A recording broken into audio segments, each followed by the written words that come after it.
Good morning po mga ka-farmer. Ngayon po ipapakita ko itong binigay sa akin ng isang kaibigan na gansa, pero maliliit pa po. Yan po sila.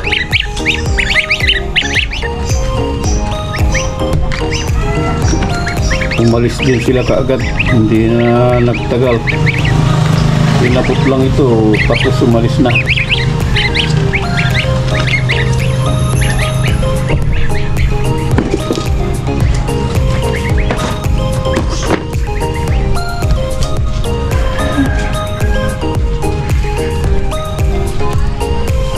Ngayon po pupunta ako dito sa likod bahay, maglilinis. Kasi po marami ng malalaking sanga ng kahoy.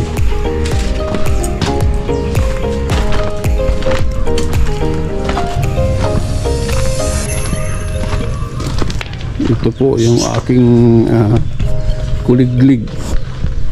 Nakatingga po dahil walang trabaho ngayon sa bukid. Nakatanim na po. Kaya dito lang siya, standby. Maghihintay ulit ng pagpatak po ng ulan. Akala naman po ito magagamit.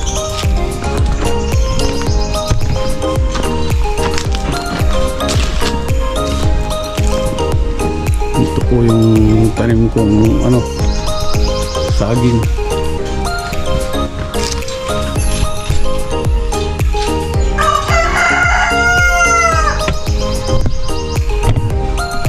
Kahapon po nagtanim ako dito ng Madre de Agua para po may papakain ako sa manok, saka pato, saka po pabo, mga alaga ko. Ito po yung mga tanim kong Madre de Agua. Marami po dati ito, kaya lang po nangamatay dahil po nalubog sa tubig nung tag-ulan. Ito po, mayroong maliit na balon dito sa likod ng bahay. Bagsakan po ng tubig ito pag tag-ulan.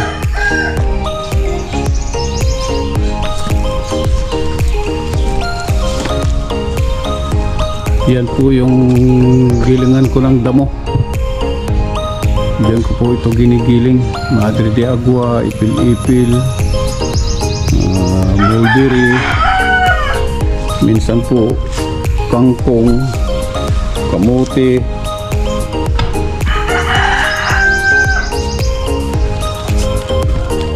Yan po, nilinisin ko po itong likod para po tataniman ko rin ng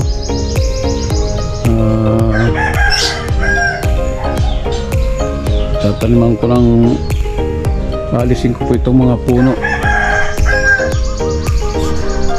kasi po masyadong malalaki na, sumasayad po sa yero, kaya po kailangan na pong alisin. Saka po tataniman ko dito ng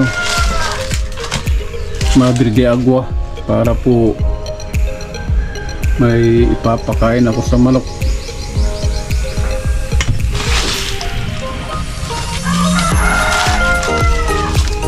Ito po, ayusin ko po itong kanal dito para po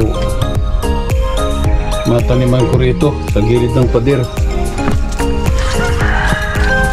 Ito po yung mga tinanim kong kangkong, saka po kamote, pero aalisin ko na po at hindi na magandang tubo.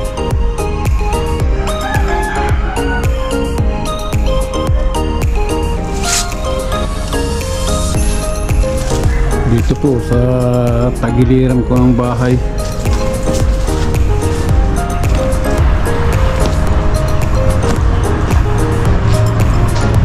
nagtanim po ako ng malunggay dito.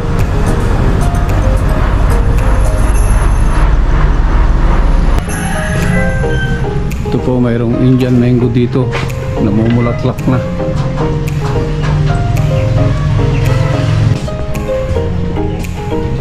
Ito po yung nyug na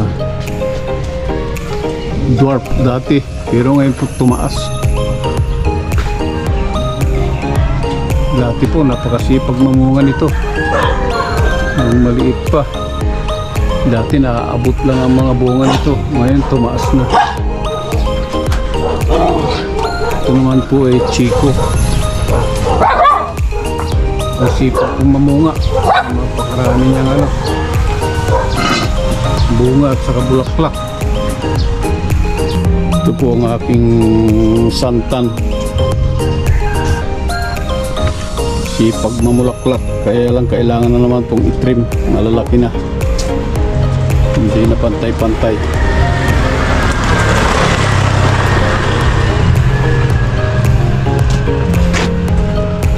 Yan po. Mayroon pong 2 puno ng bayabas dito.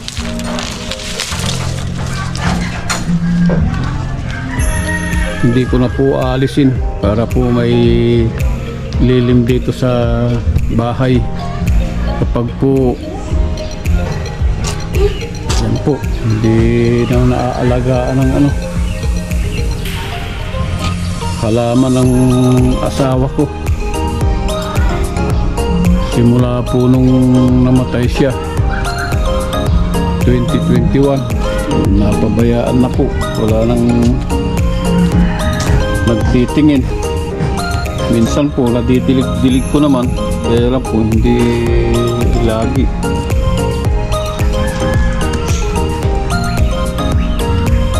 Iba po kasi pagka babae mag-aalaga.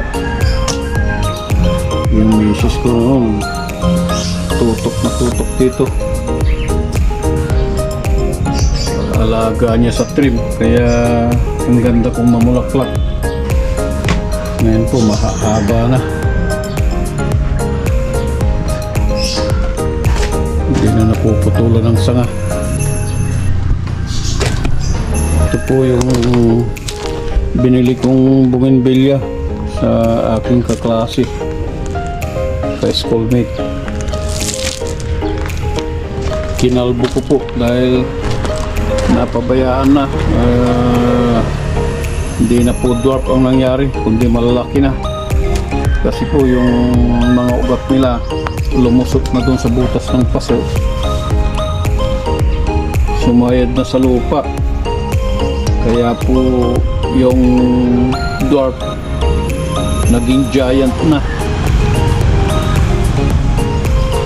Ang ganda po nito dahil ano, iba-iba ang kulay.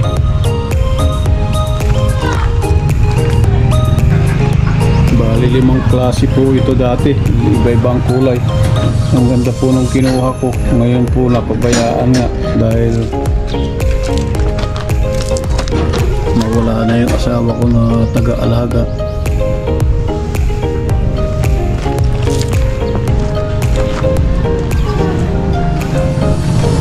Ito po bisikleta na ginagamit ko na ano, pang-exercise tuwing umaga. Kaya lang po masyadong busy, kaya 2 araw na po na hindi ako nakapag-bike.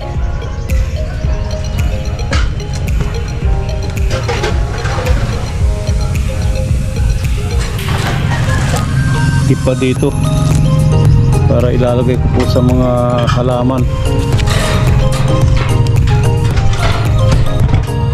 Puno po dito ng ipa dati dahil nag-brooding po ako ng sisiw dito noon, 180 heads dinroding ko dito.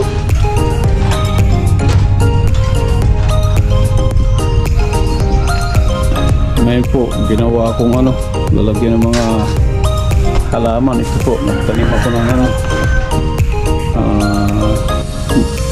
oregano. Yan po, nabuhay na.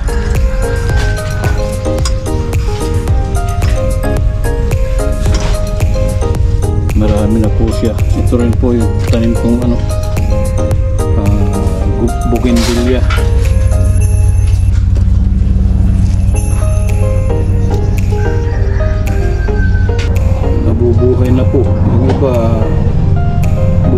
mga dahon.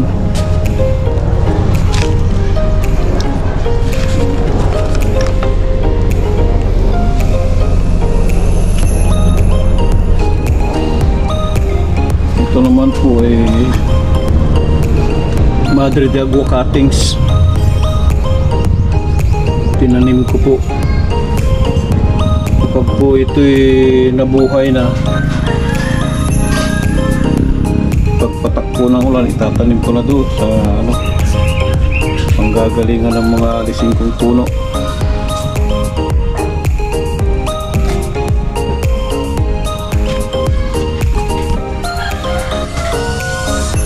May natira pa po akong seedling bag. Iisipin ko pa po kung ano itatanim ko dyan.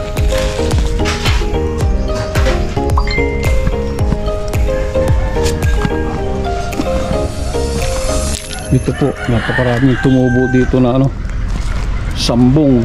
Ito po yung tinatawag nilang sambong. Gamot.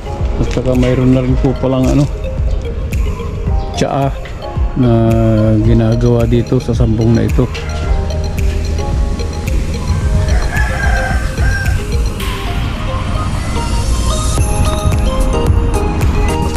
Ito po ang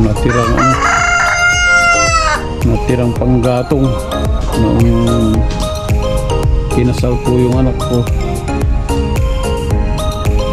Pinanggatong po nila yan, kaya lang po maraming natira. Mayroon din po ako ditong dirty kitchen. Minsan po biglang nauubos ang gas, biglang nauubos po ang silin, kaya dito po nagluluto kami dito. Ginagamitan po ng kahoy. Ito po yung kalan na pang kahoy.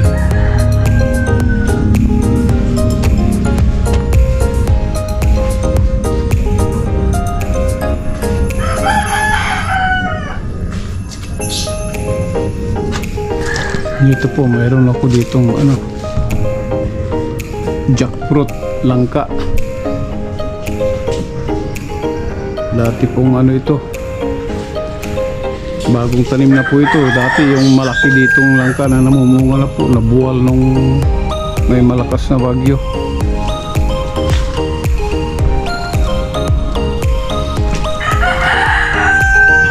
Yan po, namunga na po yung mga punong mangga dun sa kabila. Diyan po sa kumari ko yung puno. Kaya lang po yung mga tumawid ditong mga sanga, hindi na niya pinapakialam yung bunga. Sabi niya, kuhanin niyo na lang, sabi niya, pagka pumasok dyan sa inyo. Kaya ito po yung bunga.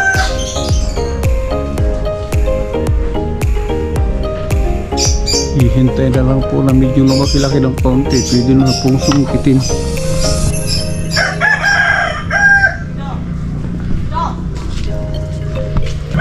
Yan po dati pong rabbit cage yan.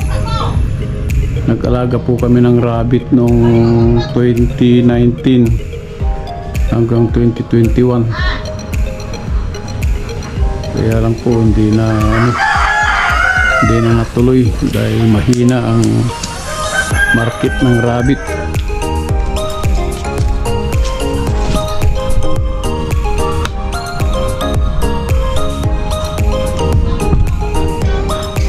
Ito po, alisin ko na po itong mga puno na ito para po lumiwanag dito.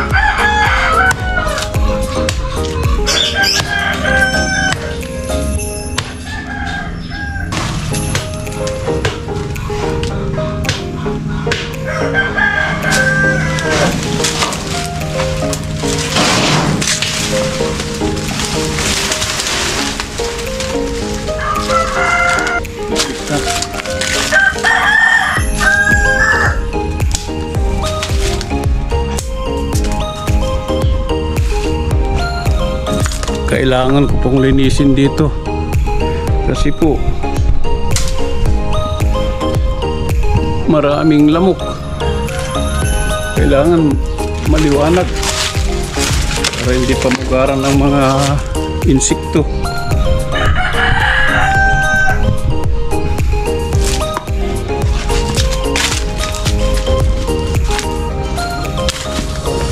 Saka para po mataniman dito sa gilid na ito.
Ganito lang po ang buhay dito sa probinsya. Medyo malayo sa bayan, malayo sa kabihasnan. Hindi ko po alam kung anong pangalan ng punong kahoy na ito. Yan po, ang daming bunga. Hindi naman po nakakain. Noon pong bata pa po ako, ginagawa naming laruan ito. Ginagawa namin paikot-ikot. Tinutuhog po namin ito ng palito ng posporo o kaya walis ting-ting. Saka po namin pinapaikot. Patagalan ng ikot, siya ang panalo.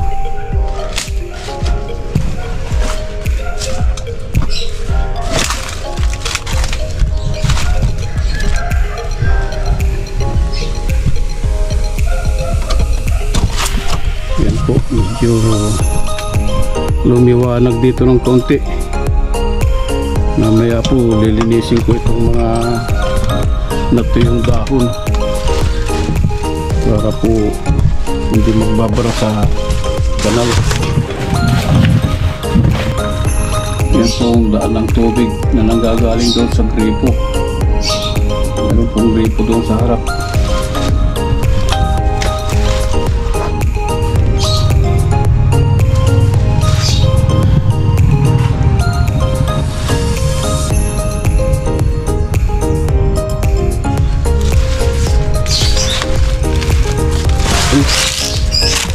Malanggam, kaya po napatigil ako. Daming kumakagat. Pinamumuga lang po ng langgam itong puno. Kapag po tinataga ako tumatasik yung langgam, mapupunta sa braso ko. Kaya po nangagat sila.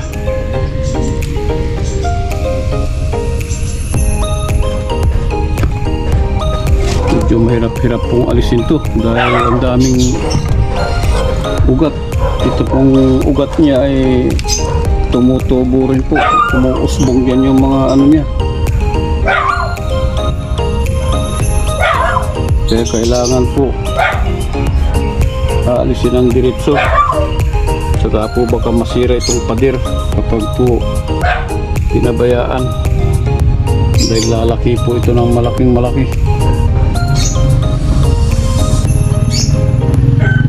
Ang tibay po nito sa hangin dahil ang daming ugat na malalaki, mahaba, umaabot kung saan saan.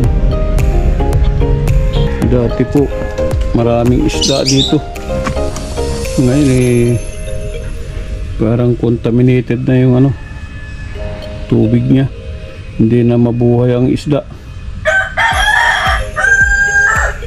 Nilagyan ko po ng kuhol dito, wala, namatay. Siguro po dahil sa marami ng sabon doon, may naglalaba doon sa gripo, dito umaagos.